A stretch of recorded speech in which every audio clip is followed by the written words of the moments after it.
Guys, what is up? What is good? We are back again with another combined 11/match prediction. Chelsea play Arsenal on Wednesday. You know, for Arsenal, this is an important game because they've lost 3 games in a row for that top 4 place. Chelsea, they're in kind of like this awful void region where they can't reach Man City or Liverpool because the title race is a 2-horse race. Then 4th place is just an absolute joke with like Man United, Arsenal, and Tottenham not knowing what to do. So for me, I think that 3rd place is still for Tottenham as well, but I am going to be starting off with a combined 11, guys, as the usual, and then doing the match predictions at the end of this as well. You know, this combined 11 for me was a little bit of a difficult one because I did have trouble in the midfield between Kovacic and Odegaard. You guys are going to have to find out who I did put in that midfield throughout this video as well. But don't want to keep you guys for too long, so let's get started with the combined 11. Of course, it is a 4-3-3 formation. You know, for me, I'm a guy of 4-3-3. Or a 4-2 or a 4-4-2, you know, and they're kicking it old school or new school as well, you know. But I am that sort of dude as well. I don't do form. I hate all this form kind of things. Oh, you're picking Scott McTominay over Kevin De Bruyne because of form. Like it's all these kind of stuff. I genuinely do not like that. For me, I'm picking the best players the players who've got ability, fam. Players who can play football as well, you know. So yeah, let's get right into it. And now, of course, it is Edouard Mendy over Aaron Ramsdale. Edouard Mendy for me has been one of the best goalkeepers in the world, probably top 3 best goalkeepers in the world for the past year. Of course, was wrongfully screwed as well by Donnarumma for the UEFA team of the season as well. You know, guy came from nowhere, fam. I don't know where he's playing at such a high level too. You know, I had no team like a few years ago. Now he's playing for one of the best teams in England, possibly the best team in London, to be fair. You know, so for me, Mendy in that right back was between Tomiyasu and Reece James. I love Takehiro Tomiyasu.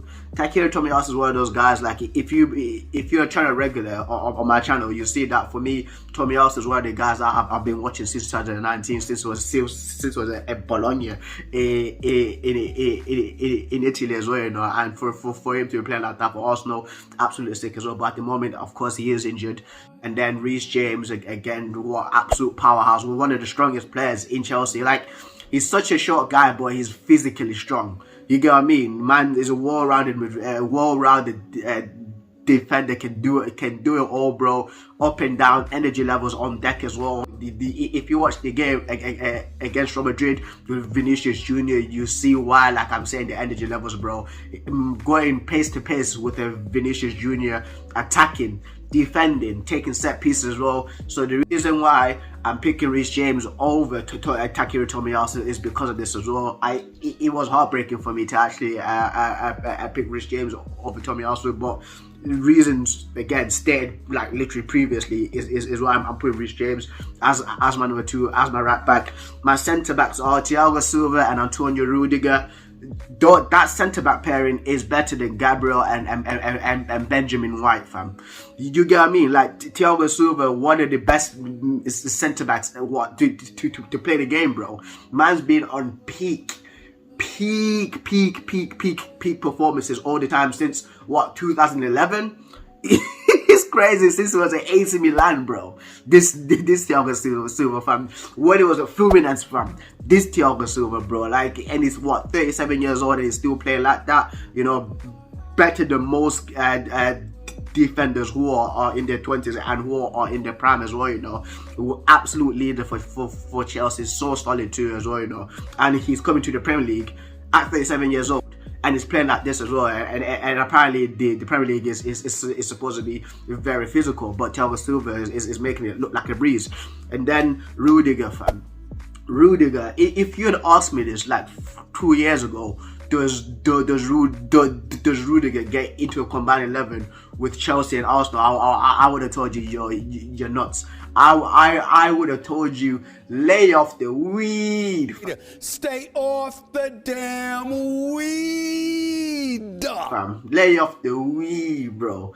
You get what I mean? But yeah, what Tuchel's done to Rudiger is absolutely terrific. It's second to none, and this is what happens when a player gets properly coached, fam. If you see him now, bro, even the game against Madrid, I'll keep coming back to that game against Real Madrid, fam. it just his contract runs out, right? But you can see that he just wants to win, bro. Like the attitude and the demeanor, bro. Those driving runs going forward as well. I never knew that he had such a like powerful shot on him. Man's the quickest player in Chelsea, and I'm pretty sure he's the recorded fastest player in the Premier League this season so far, quicker than Aubameyang, quicker than Adama Traore, bro, and that's absolutely nuts. So this is why Rudiger is in there. Then my left back, no brainer, Kieran Tierney. For me, at such a young age, man's a leader, bro. Man's a leader, and he's one of the guys, right? When I look at that Arsenal team, I'm like, this guy is he can be up there as one of the best left backs in the world again. Just because, again, the attitude that he has, just no nonsense business. He comes in and plays football, none of this dilly-dallying, crying stuff. You know, like ultimate winner, bro. For me, Tierney, fam, like I look forward to what he can do in his professional career, because he's got everything as a defender, fam. You know what I mean? And I'm pretty sure he's one of the captains for Scotland as well. So yeah, and what, he's still young, fam. Still young. So that's why I'm picking Kieran Tierney, not Alonso, bro.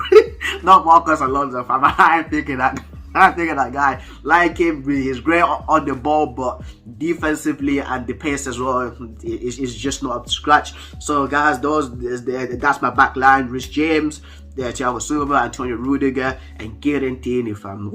That's a good that's a good defense, fam. That is a good defense as well. And then my midfield three is Kante, Jorginho, and Mateo Kovacic. So again, CD and Kante. What more can I say, bro? People, again, who watch my channel. Fam. Man like Kante, bro. Kante is that kind of player that I model my game after. Disrupting play, bro. You get what I mean? Like, you cannot win a game of football, right, when you don't have the ball, fam. When you don't score. And if someone keeps on stealing the ball from you, just nitpicking, breaking up your passes, fam, everywhere at once, fam. Like that's one of the things that when I was playing football, I tried to be everywhere at once as well, because again, it's very important. But Kante is. But what more can I say, fam? It's N'Golo Kante, fam. You get what I mean? And then Jorginho is my other one as well. Jorginho is that kind of guy, right?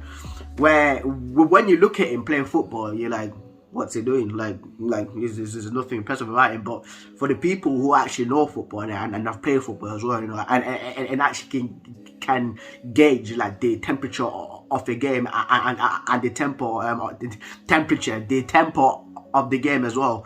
Jorginho is very important because you can see what he can do as well. Man can control play, fam.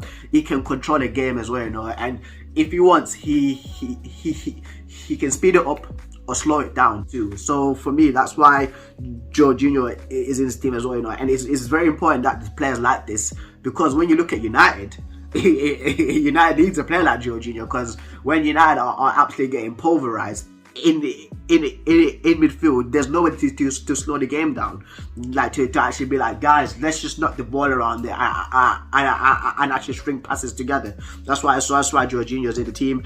And then of course Mateo Kovacic. I picked Mateo Kovacic, and I actually had the help with friends as well, you know, multiple friends, football friends, from like PSG fans to Arsenal fans, Chelsea fans, United fans, you know what I mean, Spurs fans, bro, like Rotherham United fans, like Barnsley fans, people, Liverpool fans as well, people picking between Odegaard and Kovacic as well. So, and the majority of us did pick Mateo Kovacic, because I was so torn between like these two, Odegaard or Kovacic as well. So again, Mateo Kovacic is in this.